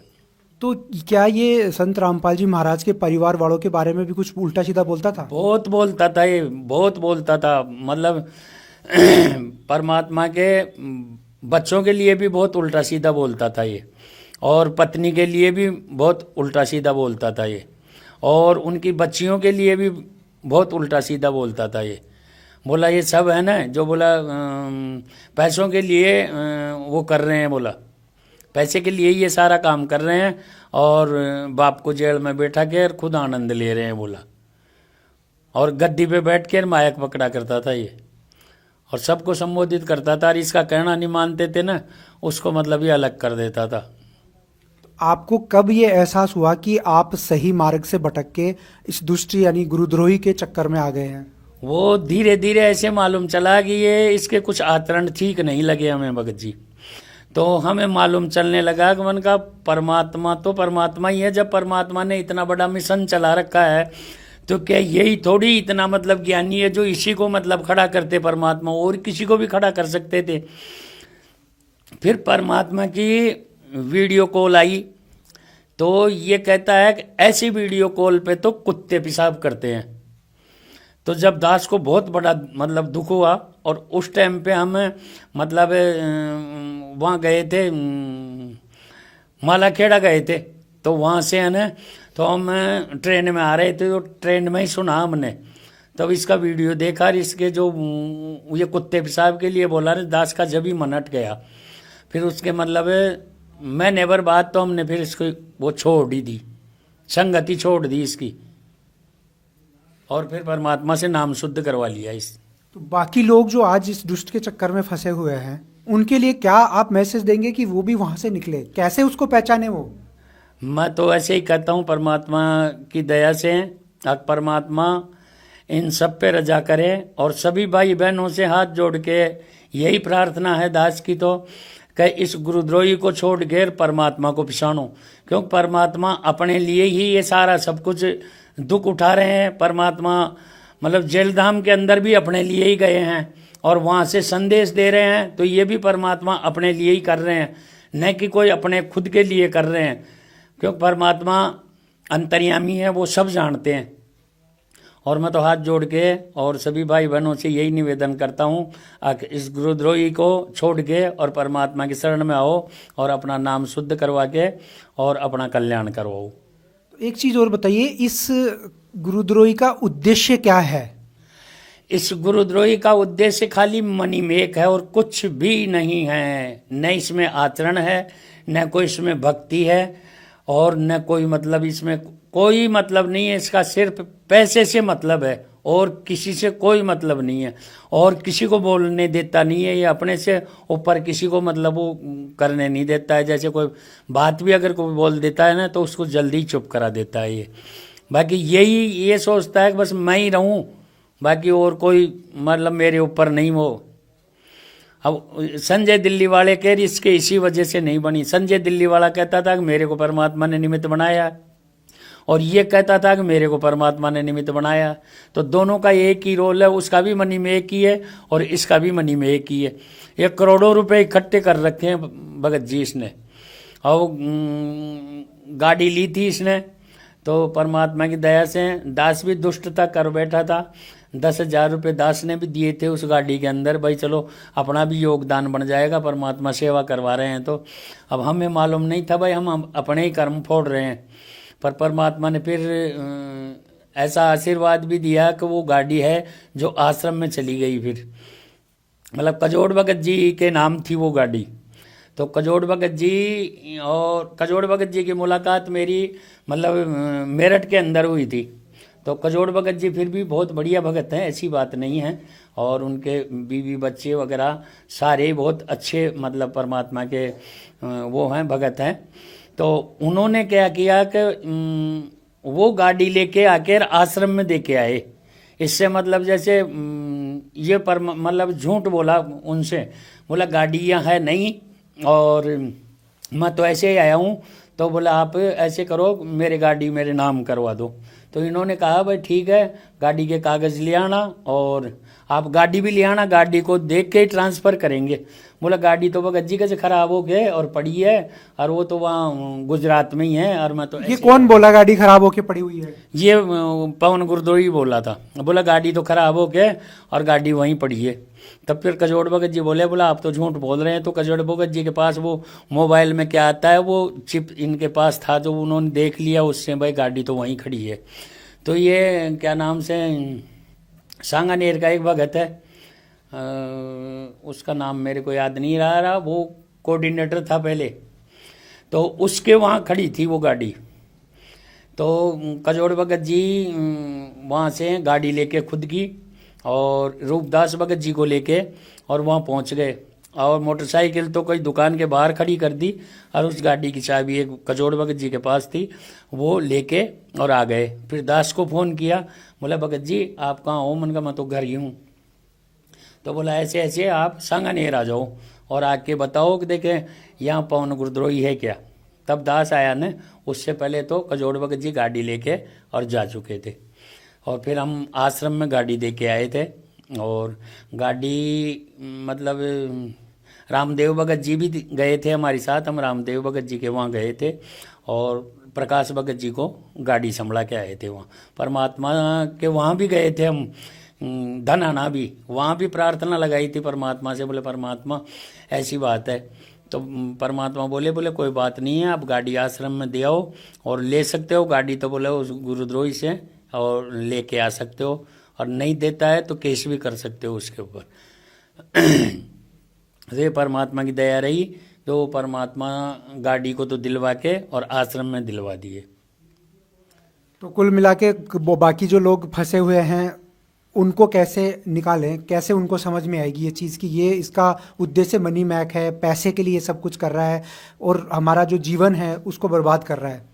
अब ये तो भगत जी देखो भक्तों के ऊपर ही है। अब जो इसकी मतलब संगत में लगे हैं ना, या तो वो भक्ति छोड़ गए, और भक्ति नहीं छोड़े ना तो वो मदन पंथ में चले गए, और मदन पंथ में जाके भी वो बिल्कुल कंडम हो गए। ये मानो आप, मदन पंथ से वो भक्ति छोड़ गए।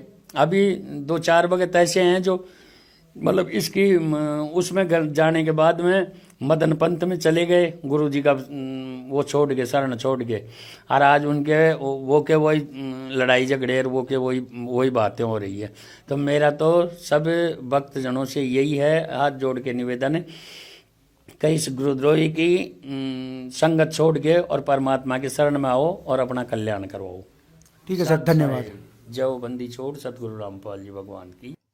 दर्शकों, इस वीडियो बनाने का उद्देश्य बस इतना था कि गुरुद्रोही पवन जयपुर जैसे फ्रॉड लोगों से सावधान रहें। संत रामपाल जी महाराज और उनके शिष्यों ने न सिर्फ जाट समाज को बल्कि हर उस पीड़ित समाज का सहयोग किया है जिन्होंने संत रामपाल जी महाराज से सहायता के लिए निवेदन किया है। जैसा कि आपको दिखाया भी, संत रामपाल जी महाराज के भक्त हमेशा जनहित के कार्यों में सबसे आगे रहते हैं। संत रामपाल जी महाराज और जाट समाज में खाई पैदा करने और समाज का अमन और भाईचारा बिगाड़ने वाले इस गुरुद्रोही पवन जयपुर का कठोर कानूनी कार्रवाई के लिए संत रामपाल जी महाराज तैयारी कर चुके हैं, ताकि इस तरह के व्यक्ति भविष्य में समाज में जहर घोलने का कार्य करने की हिम्मत ना कर सकें। धन्यवाद।